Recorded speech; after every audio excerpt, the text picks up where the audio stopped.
Interventional oncology has really evolved into an important component of modern cancer care and often described now as the fourth pillar alongside medical, surgical, and radiation oncology.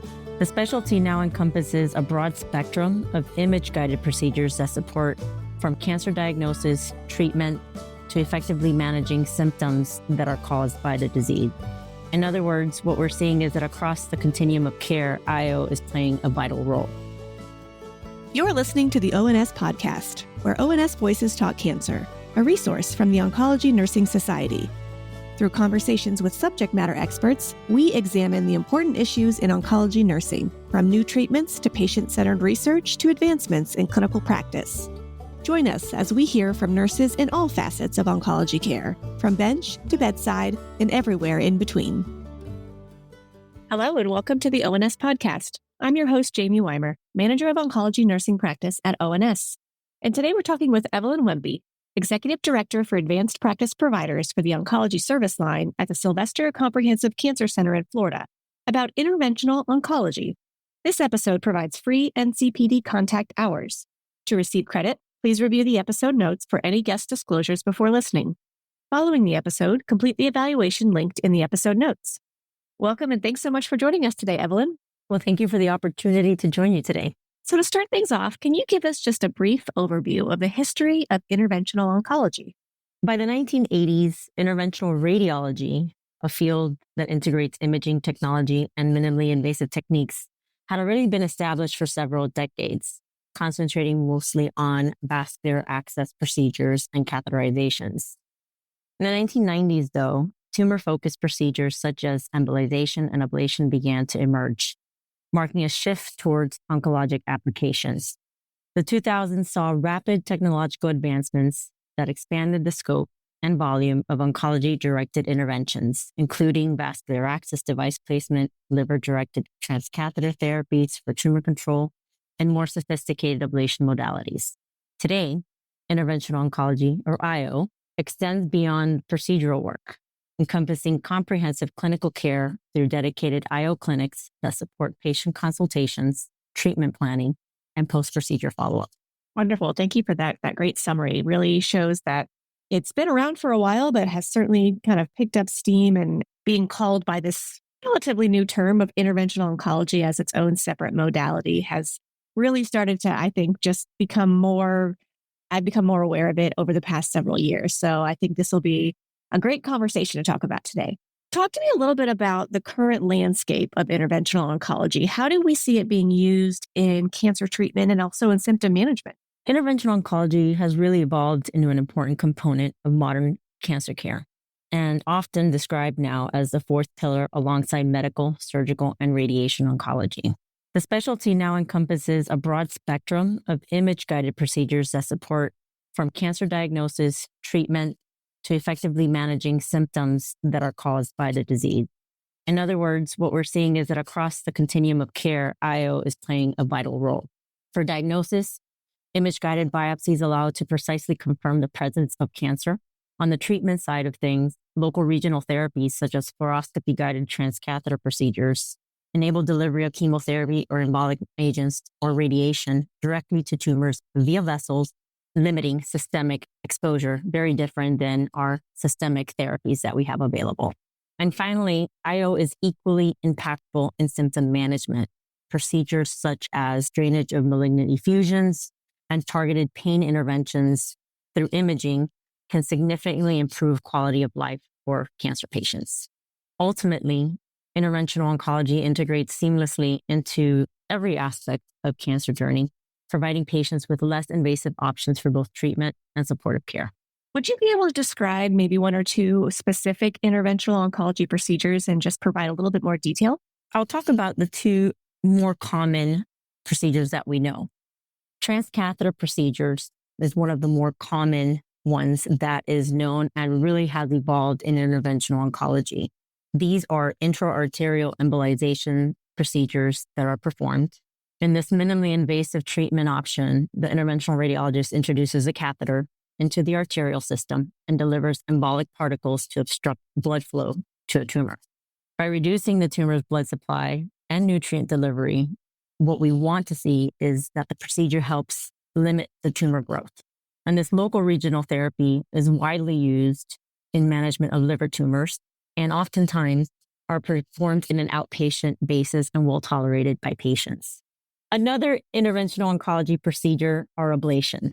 Percutaneous ablation offers highly targeted destruction of tumors through a minimally invasive technique, which is based on the size and the location of the tumor. This procedure is performed using imaging, such as computed tomography or ultrasound, to insert a probe through the skin and into the tumor with the intent to cause tumor necrosis, or in other words, tissue death, as sometimes used. This procedure is really performed either through a thermal-based technique or a non-thermal-based technique.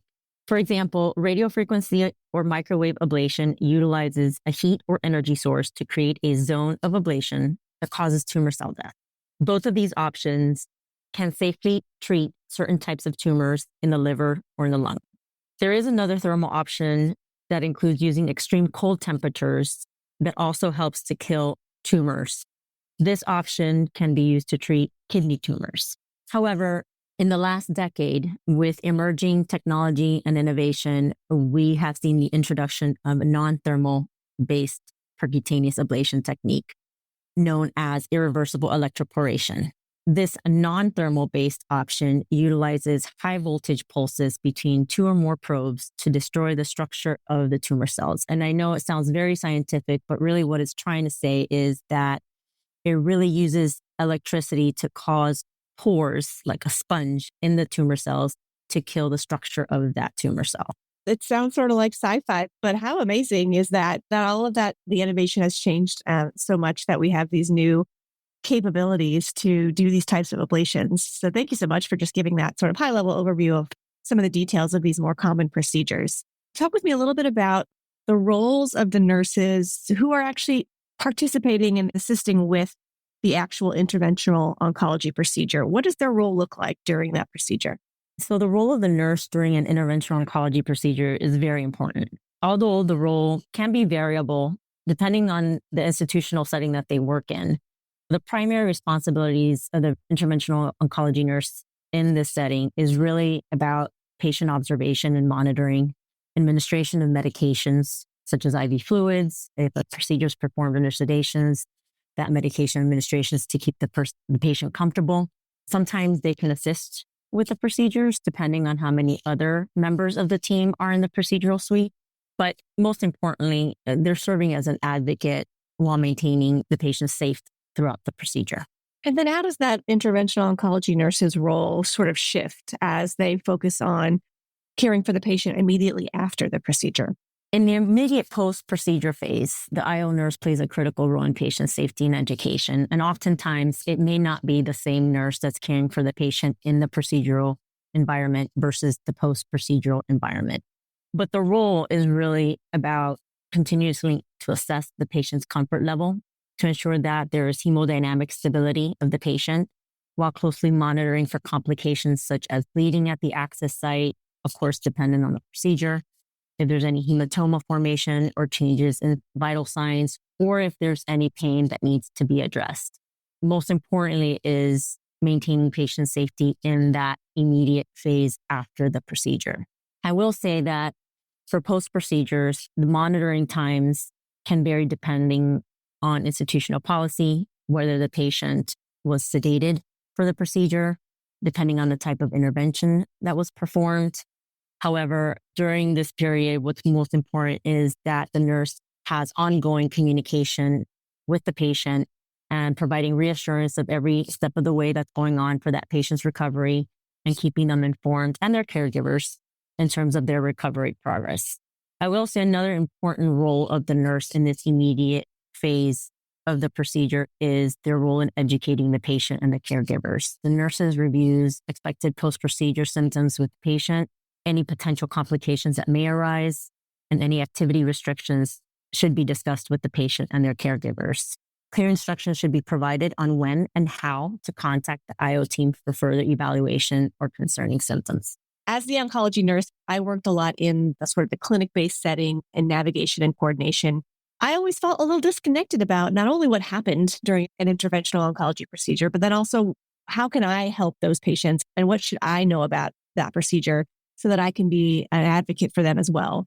So for oncology nurses that don't work directly in the interventional oncology space, what do we need to know? What considerations should we keep in mind as we kind of help manage our patients and their symptoms or side effects they might be having after their procedure? I think it's important for oncology nurses that don't work in this space to feel comfortable asking questions. And it's okay to not know what you don't know, but asking questions. One thing that is important, it's essential to be able to understand the specific procedure that the patient underwent in order to anticipate those needs and provide safe, coordinated post-procedure care.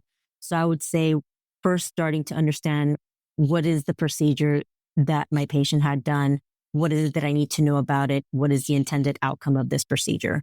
So key considerations include understanding why the procedure was performed, what symptoms or complications may occur from this procedure, and how the intervention itself may impact the patient's current treatment plan.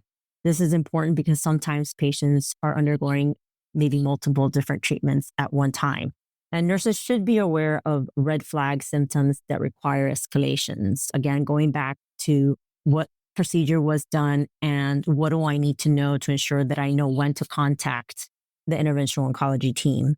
And of course, another important factor is there any post-procedure related restrictions that I need to be aware of in order to ensure that my patient recovers safely and things that I need to educate them on.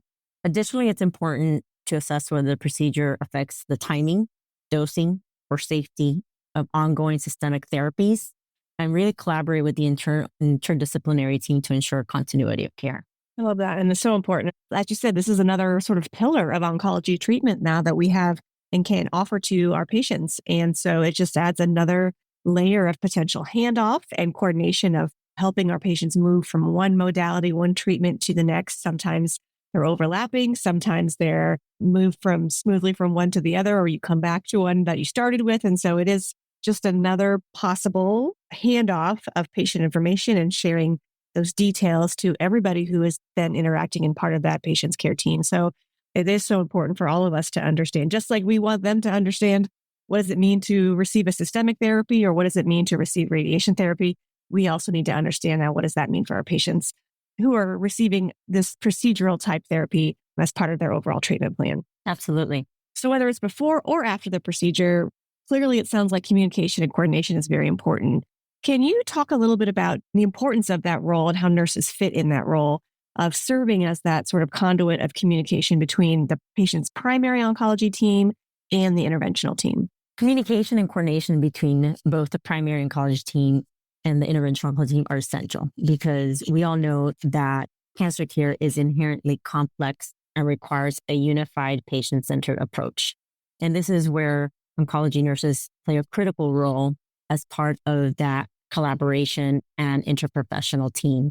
Clear communication ensures both teams are aligned on the patient's goal of care, treatment timeline, and any factors that may influence clinical decision making. And within IO, effective interprofessional collaboration starts with early ongoing conversation. And I think this is where oncology nurses really play a significant role since they are the ones that help patients get to where they need to in terms of their cancer journey and next steps in treatments.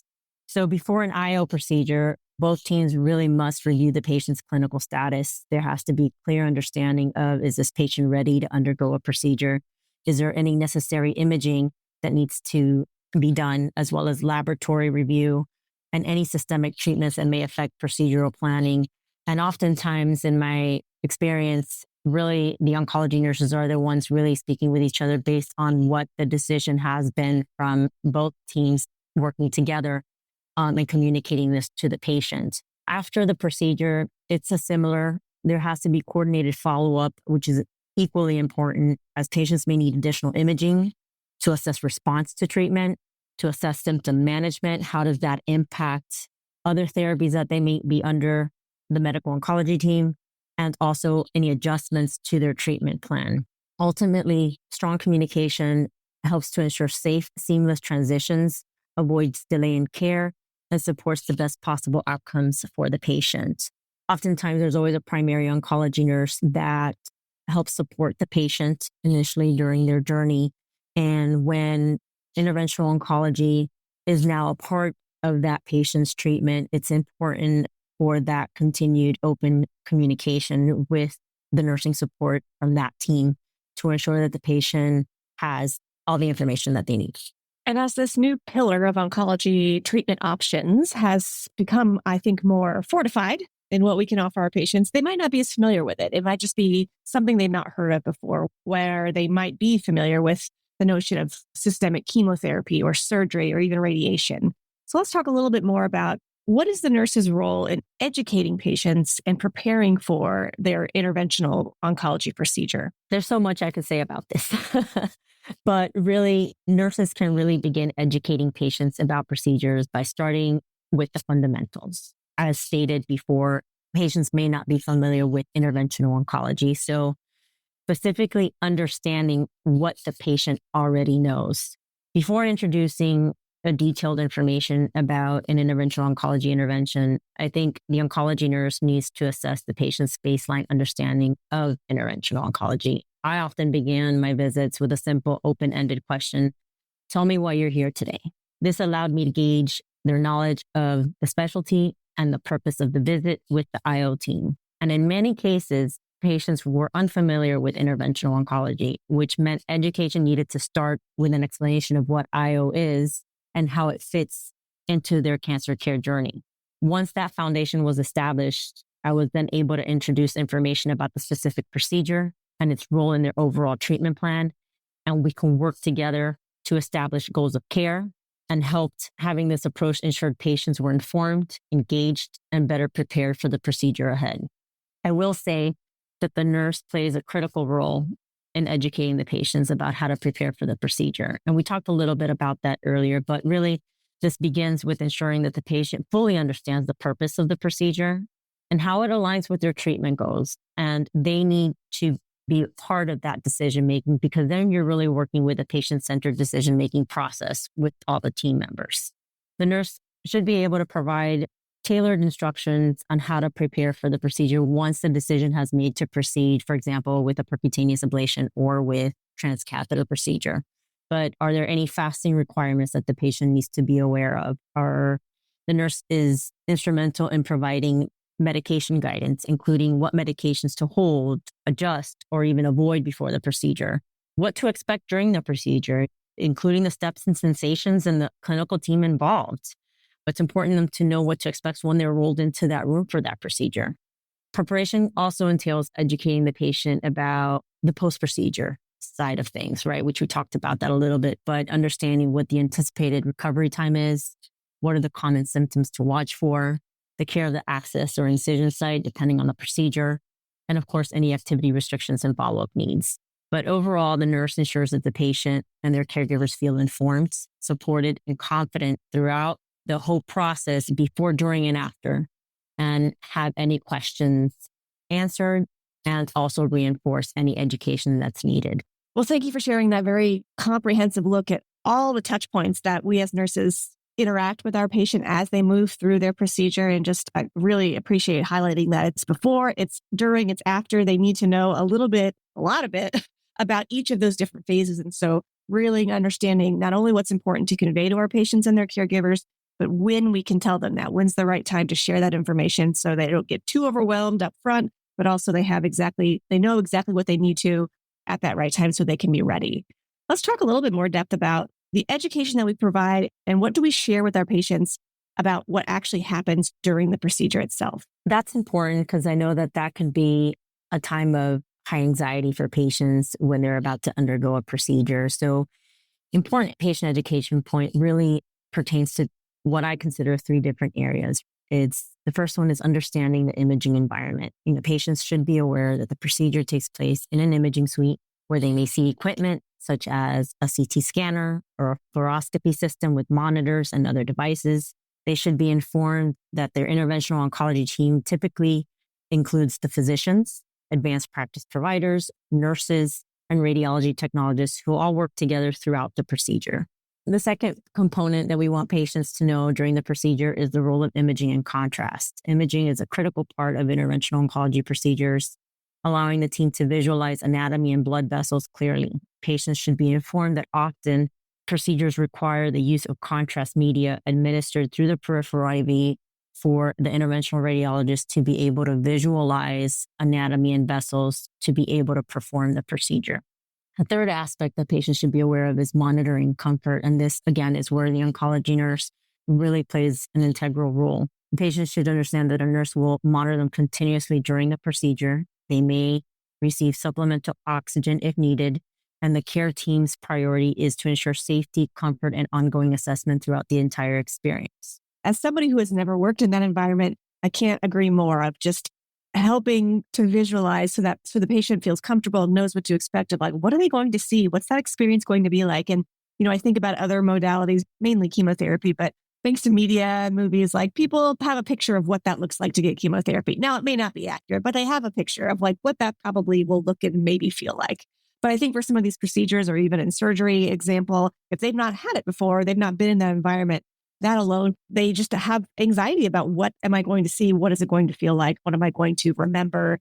And so I think you really have shared some great points that we can talk to our patients about to hopefully address any concerns or questions they have and put their mind at ease before that procedure occurs. Now, we've talked about this a little bit, but let's reinforce because I think this is really important for not only the IO nurses, but for all oncology nurses. What are some of those important education points that we really should highlight after the procedure, specifically about any symptom management or side effects or complications that they should watch for? After an interventional oncology procedure, I can't emphasize enough that patient education is essential to ensure a safe recovery for the patient, early identification of any potential complications as well. Because most of IO procedures occur in an outpatient setting, nurses, again, play a key role in preparing patients for what to expect once they return home. Education should include anticipated symptoms, typical recovery timelines, management strategies, and clear guidance on when to contact the team. So what are some of the symptoms that can present with an interventional oncology procedure? It will be varied because it's going to be highly dependent on the specific procedure performed. But for example, patients undergoing a percutaneous ablation for a liver tumor may develop what we refer to as post-embolization syndrome, which is characterized by fatigue, low-grade fever, decreased appetite, sometimes there may be nausea, and right upper quadrant pain. Patients should understand these symptoms that are common and may persist for several days, but they also should be aware of when to notify the team should there be persistent pain that does not resolve, should there be a high-grade fever after a certain number of days, or any other symptoms that was not anticipated following the procedure. Well, Evelyn, thank you so much for talking with us today on the podcast about what for some might be a new topic, although they may have been familiar with the specific procedures that we've mentioned a couple of, but just the broader term of interventional oncology and how this really has formalized itself as a new and established pillar of a treatment modality that many of our patients, it's one of the options that they have as part of their overall treatment plan. So I really appreciate your time and sharing your expertise so that we can learn about this and start to integrate these terms as we talk to our patients and share all of the wonderful knowledge that you've shared with us today. As we move on into the end of our episode, we'd like to wrap things up with a series of some quick questions to help summarize some of the main topics that we've covered in our discussion. To start that off, how do you think healthcare professionals can evaluate their hidden or maybe their implicit bias that they hold about interventional oncology procedures? I believe it starts with what your understanding of IO and its role in cancer care. The more you know, the more you can educate patients. Being curious and exploring literature can expand knowledge, in which turn helps healthcare professionals to be intentional when it comes to patient-centered care and really give them a broad overview of all the possible treatment options that patients have available to them.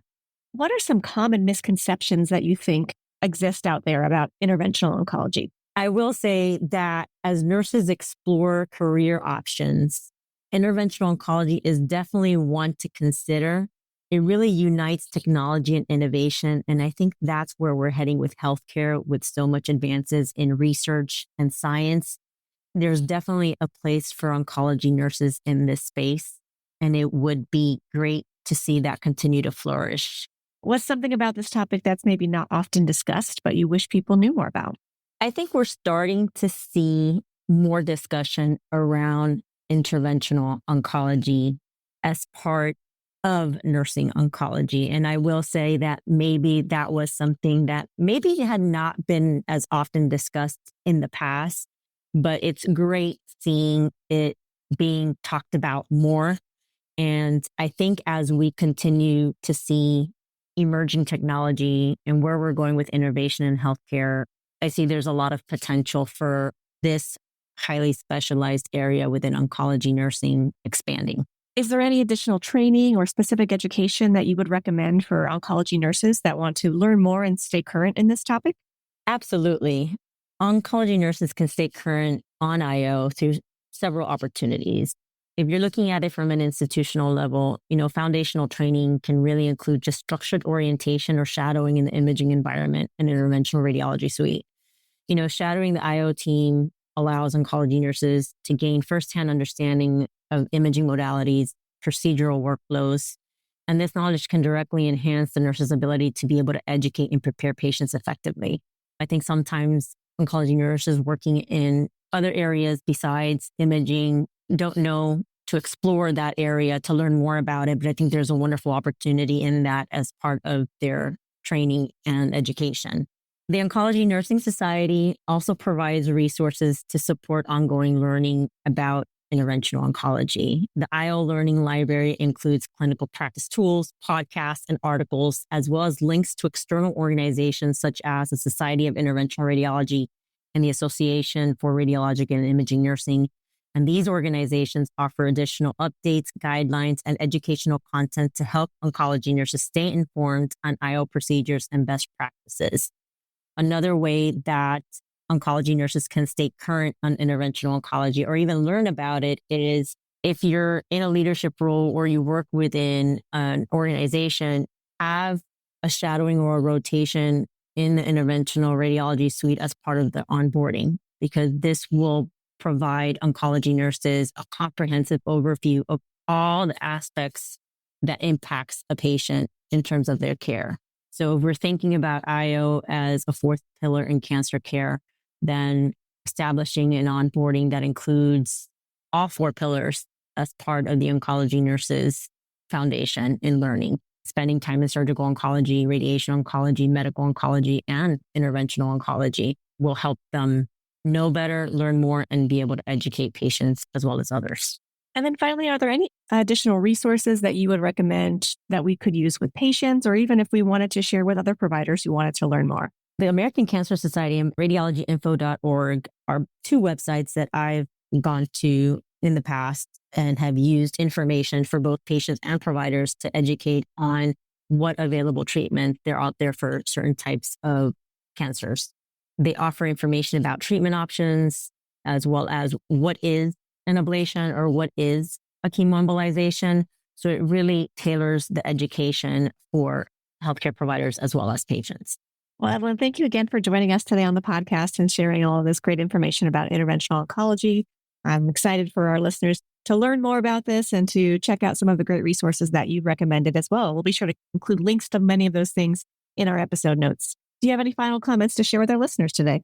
I will say interventional oncology is an amazing subspecialty for oncology nurses who are interested in exploring this. It's a specialty that really brings together innovation and technology, and it's going to continue to have a growing presence in cancer care. I encourage oncology nurses who are working in IO to share your knowledge with others, mentor new nurses that are looking to come into this space, connect with your leaders to see how you can educate other nurses in other specialties more on what IO is all about and what the role of the nurse does there.